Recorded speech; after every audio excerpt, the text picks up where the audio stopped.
नमस्ते। भारत सिर्फ जमीन का एक टुकड़ा नहीं है, बल्कि ये नदियों का एक जीता जागता जाल है।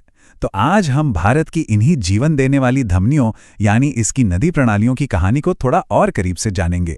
देखिए, ये नदियां सिर्फ पानी का सोर्स नहीं है, ये तो हमारी सभ्यता की पालक हैं। जरा सोचिए, हजारों साल पुरानी सभ्यताओं से लेकर आज के बड़े बड़े महानगरों तक सब कुछ तो इन्हीं नदियों के किनारे ही बसा है। इन्होंने ही तो भारत के भाग्य को गढ़ा है, उसे शेक दिया है। तो चलिए शुरू करते हैं पहले अध्याय से और समझते हैं भारत की इस नदीय धड़कन के मूल को। अब देखिए, भारत की नदियों की कहानी ना दो अलग अलग स्रोतों से शुरू होती है। एक तरफ है हिमालय के वो विशाल ग्लेशियर जो पिघलकर इन नदियों को साल के 12 महीने पानी देते हैं, और वही दूसरी तरफ है मॉनसून की बारिशें जो दक्षिण भारत की यानी प्रायद्वीपीय नदियों में जान फूंकती हैं। चलिए अब जरा उत्तर की ओर चलते हैं, जहां दुनिया की सबसे ऊंची पर्वतमालाएं भारत की कुछ सबसे शक्तिशाली नदियों को जन्म देती हैं। तो हमारी ये यात्रा शुरू होती है शक्तिशाली सिंधु नदी से। पता है, इसका जन्म तिब्बत में होता है, जहां इसे सिंगी खम्मन कहते हैं, जिसका मतलब है शेर का मुंह।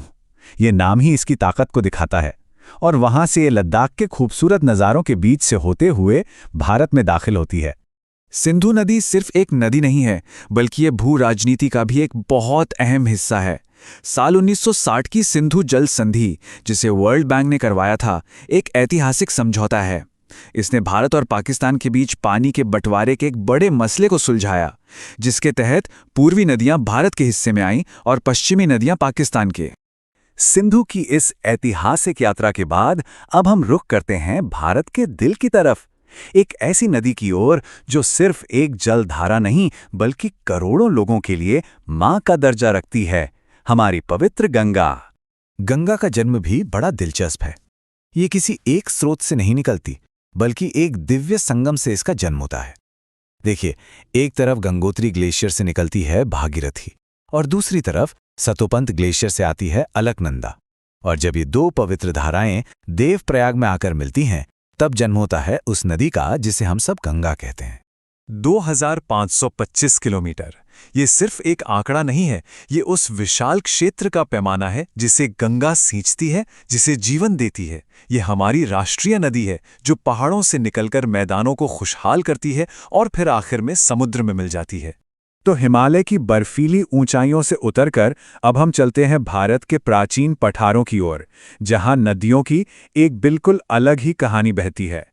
यहां पर इन दोनों सिस्टम्स का फर्क एकदम साफ हो जाता है। हिमालय की नदियां, जैसा कि हमने बात की, सदाबहार हैं। क्यों? क्योंकि उन्हें ग्लेशियरों से लगातार पानी मिलता रहता है। लेकिन इसके बिल्कुल उलट प्रायद्वीपीय नदियां पूरी तरह से मॉनसून पर निर्भर हैं, जो उनके बहाव में एक मौसमी लय पैदा करता है। प्रायद्वीपीय भारत में भी कई बहुत महत्वपूर्ण नदियां हैं, जैसे गोदावरी, जो अपने विशाल आकार और सांस्कृतिक महत्व के कारण दक्षिण गंगा भी कहलाती है। फिर कृष्णा, महानदी और कावेरी भी हैं। लेकिन इनमें नर्मदा और ताप्ती थोड़ी अलग हैं। पता है क्यों?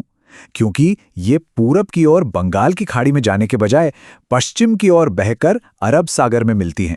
नदियां सिर्फ भूगोल का हिस्सा नहीं हैं, वो तो इंसानियत की कहानी की एक तरह से पृष्ठभूमि है, बैकड्रॉप है। तो आइए देखते हैं कि कैसे इन्होंने भारत की संस्कृति और अर्थव्यवस्था को आकार दिया है। जरा सोचिए, हमारे कितने ही शहर इन नदियों के किनारे बसे हैं, चाहे वो गंगा के तट पर बसा हजारों साल पुराना वाराणसी हो या फिर यमुना के किनारे बसी हमारे देश की राजधानी दिल्ली। कोलकाता से लेकर उज्जैन तक भारत के ये महान शहर इन नदियों के कर्जदार हैं। और बात सिर्फ संस्कृति तक ही नहीं रुकती। भारत के पास लगभग 14,500 किलोमीटर के नौगम में जलमार्ग हैं। मतलब ये पानी पर बना एक विशाल हाईवे है जिसका इस्तेमाल व्यापार और परिवहन के लिए किया जा सकता है। सोचिए, ये अर्थव्यवस्था को कितनी रफ्तार दे सकता है। और ये क्षमता अब धीरे धीरे हकीकत में बदल रही हैं। पिछले एक दशक में ही राष्ट्रीय जलमार्गों पर माल ढुलाई में एक जबरदस्त उछाल आया है। ये आंकड़े दिखाते हैं कि भारत अपनी नदियों की आर्थिक शक्ति को फिर से पहचान रहा है, उसे खोज रहा है। तो हमने नदियों के अतीत और वर्तमान को देखा, लेकिन अब सवाल ये उठता है कि भविष्य में इनका प्रवाह कैसा होगा, इनकी कहानी आगे कैसे बढ़ेगी। देखिए, ये नदियां हमेशा से भारत की जीवन रेखा रही हैं और आज भी हैं। लेकिन आज ये खुद खतरे में है। क्लाइमेट चेंज इनके बहाव को बदल रहा है, बढ़ता प्रदूषण इनके पानी को जहरीला कर रहा है। हाँ, नमामि गंगे जैसे प्रयास बहुत महत्वपूर्ण हैं, लेकिन ये एक बहुत लंबी लड़ाई है। तो आखिर में सवाल सिर्फ नदियों का नहीं रह जाता, बल्कि ये सवाल हमारे अपने भविष्य का बन जाता है। जैसे जैसे देश और जलवायु बदल रहे हैं, क्या हम इन जीवन रेखाओं को बचा पाएंगे? इन नदियों की कहानी का अगला अध्याय वो हम सभी को मिलके ही लिखना होगा।